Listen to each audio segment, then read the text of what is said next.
So I started right out of college, grew up in Philly, um, not really blue collar, but low middle class, I would say.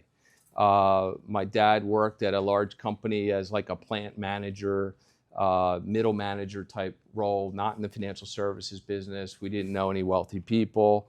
I had one neighbor that when he first, he was like I don't know, he was an accountant for like a large furniture company, but he had like the fanciest car I ever saw at the time. It was like a fancy Cadillac at the time, and it was always like, wow, this is really cool. And he was like Mr. Big, and like the first prospect I sat down with never became a client, but just to ask him about his journey and so forth. So it's interesting where Paul comes from and Jeremy and my background is very, very similar.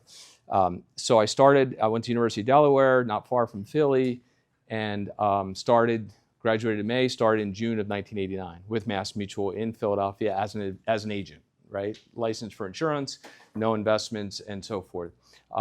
Quickly became one of the top advisors in the firm, and did that really for about 10 years, building my team, and et cetera, qualifying for what today is Blue Chip Council and above. But as you know, I was probably the #1 producer in that office for a bunch of years. And then I started getting involved in management because I was recruiting people to my team because it was successful. I didn't want to see B and C clients maybe as much anymore.